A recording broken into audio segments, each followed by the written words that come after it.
Jadi pertama saya Masinton Pasaribu, saat ini masih menjabat sebagai anggota DPR RI dan selama 2 periode sejak 2014 dan 2019 sampai saat ini daerah pemilihan saya masih tetap di DKI Jakarta 2, Jakarta Selatan, Jakarta Pusat dan luar negeri. Nah, saat ini pemilu 2024 ini saya juga masih ditugaskan dan dicalonkan kembali oleh partai saya PDI Perjuangan di dapil yang sama DKI Jakarta 2. Nah tentu latar belakang politik saya adalah berangkat dari politik ketika masih di mahasiswa ya. Itu sebagai aktivis pergerakan mahasiswa dulu tahun 98 kita memperjuangkan reformasi dan demokrasi. Nah kemudian saya kembali dicalonkan oleh PDI Perjuangan untuk di dapil DKI Jakarta 2 ini dengan nomor 7. Nah tentu ini kita pemilunya masih sama sebagai pemilu dengan sistem proporsional terbuka, yaitu suara terbanyak, begitu Mas.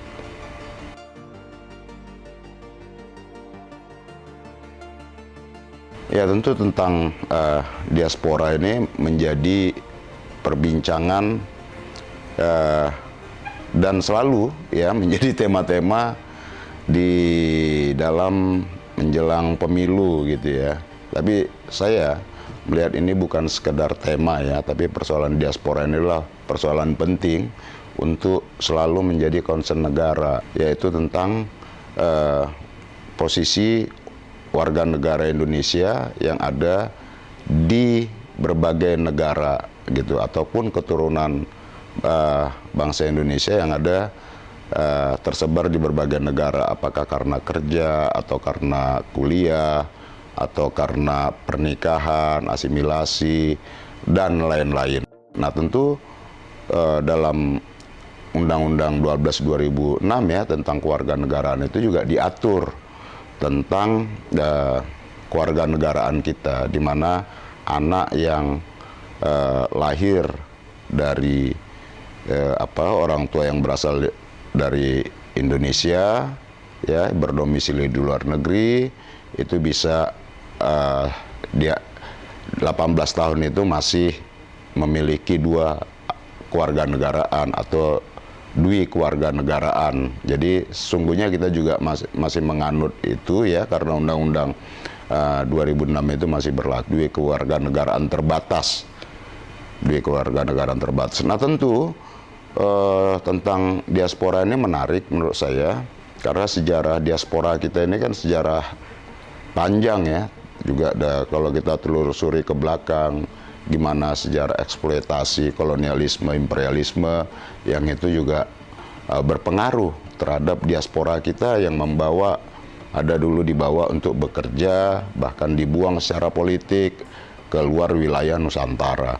Nah maka kali ini saya periode saat ini ya, saya ada di Komisi 11 yang itu membidangi perekonomian, keuangan, dan pembangunan. Dan mitra kerja kami itu ya ada Bank Indonesia, Otoritas Jasa Keuangan, dan juga bank-bank negara seperti Mandiri, BNI, BRI, BTN. Nah yang saya tahu itu beberapa kali kami melakukan diskusi dengan BNI tentang program Ekspora, itu yang membantu diaspora kita, baik itu dari sisi permodalan, kemudian sisi fasilitas lainnya yang bisa mendorong ekonomi diaspora kita yang ada di luar negeri, seperti itu.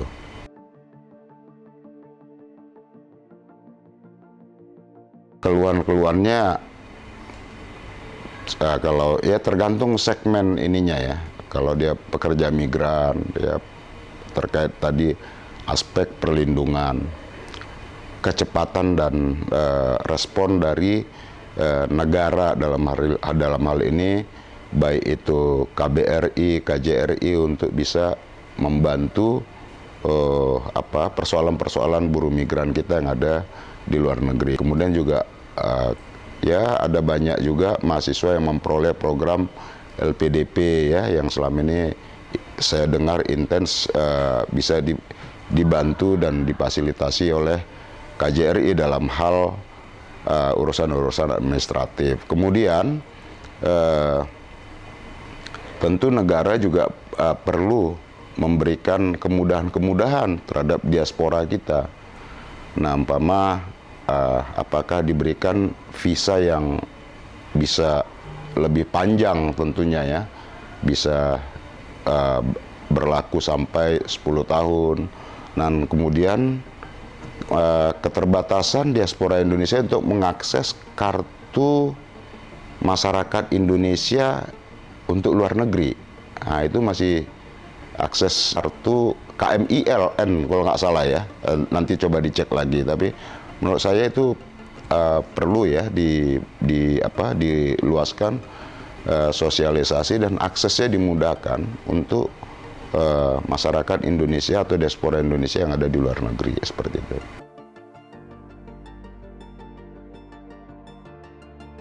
Beberapa program-program ekspora dari salah satu bank negara ya, kalau saya sebut itu ya BNI umpama, bagaimana itu program itu bisa diakses oleh masyarakat Indonesia, bukan hanya yang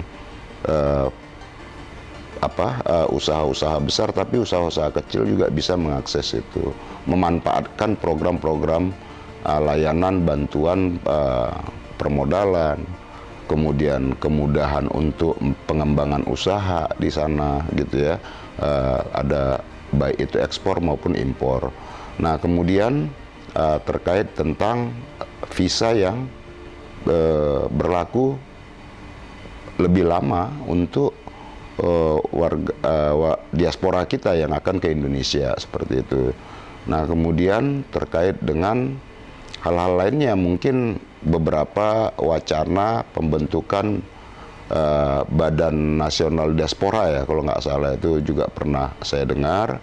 Nah, yang menurut saya juga pemerintah perlu mempertimbangkan itu nantinya, seperti itu, agar ada satu badan khusus yang bisa mengurus diaspora Indonesia yang tersebar di berbagai negara di dunia ini.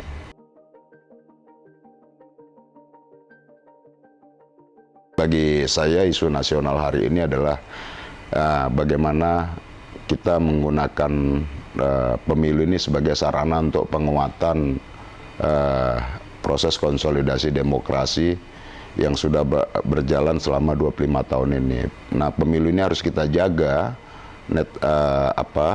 hasil dan proses dan hasilnya ya.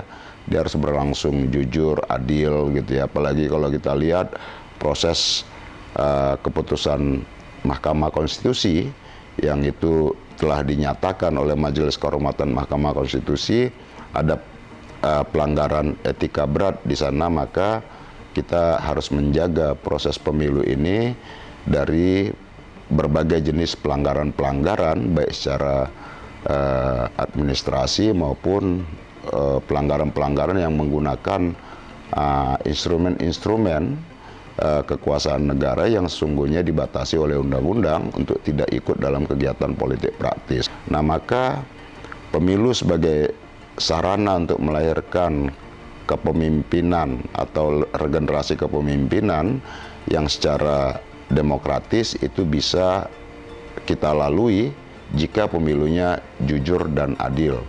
Namun, kalau pemilunya tidak jujur dan adil, saya rasa ini akan berpengaruh terhadap perjalanan bangsa kita ke depan. Nah, maka kita semua, terutama teman-teman atau sahabat-sahabat diaspora Indonesia yang berada di luar negeri, agar juga bisa nanti membantu dan memantau proses penyelenggaraan pemilu di wilayah negaranya masing-masing agar bisa berlangsung secara jujur dan adil. agar hasil dari pemilu ini nanti bisa melahirkan kepemimpinan yang legitimate jika dia lahir dari proses pemilu yang demokratis, jujur, dan adil, seperti itu.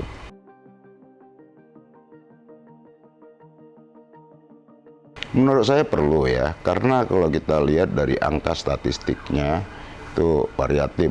Ternyata jumlah diaspora Indonesia di berbagai negara itu sangat besar. Nah, maka untuk membangun dan mengelola ini, ya memang perlu satu badan khusus itu. Kalau umpama disebut tadi sebagai Badan Nasional Diaspora Indonesia, menurut saya perlu dipertimbangkan dan direalisasikan. Tentu sebelum badan ini terbentuk, ya perlu dibuatkan blueprintnya apa nanti yang menjadi tugas dan fungsi dari Badan Nasional Diaspora Indonesia ini. Sehingga menurut saya dengan adanya satu badan khusus untuk menangani diaspora Indonesia, persoalan-persoalan yang selama ini muncul di diaspora Indonesia kita itu bisa diurai satu persatu gitu, sehingga diaspora Indonesia yang ada di berbagai wilayah negara dia tetap merasakan sebagai entitas ke Indonesia, ya, bangsa Indonesia yang baik secara emosional dan lain-lain, ya dia punya keterikatan dengan Indonesia tadi. Kalau ada memang badan khusus yang menangani itu. Seperti itu, Mas. Jadi menurut saya itu ya menjadi isu yang menarik. Menurut saya ya, ada peningkatan ini dari 2 pemilu sebelumnya yang saya pernah diskusi di sini juga ya, tentang duit keluarga negaraan menyangkut diaspora Indonesia, dan sekarang sudah lebih meningkat dan menurut saya lebih maju nih jika nanti dibentuk satu Badan Nasional Diaspora Indonesia yang bisa mengurusi tentang ketersebaran orang-orang Indonesia yang ada di berbagai negara. Menurut saya ya itu penting lah. Nah, nanti insya Allah kalau saya dipercaya kembali sebagai anggota DPR RI berikut, ya Badan Nasional Diaspora Indonesia ini kita dorong untuk segera diwujudkan oleh pemerintah Indonesia bersama DPR RI nantinya.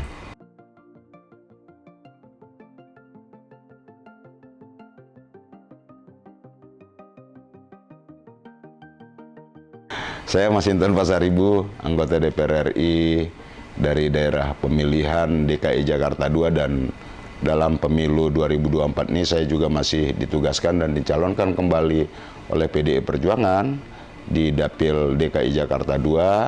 Saya nomor urut 7 paling bawah. Jadi buka surat suara DPR RI, lihat PDI Perjuangan, lihat daftar calegnya ke bawah, paling bawah langsung dicoblos saja nomor atau nama saya. Habis itu ya lipat kembali kertas suaranya. Saya rasa itu yang bisa saya sampaikan. Salam hormat, kita jaga sama-sama demokrasi di Indonesia dan kedaulatan rakyat bisa terwujud sepenuhnya. Merdeka!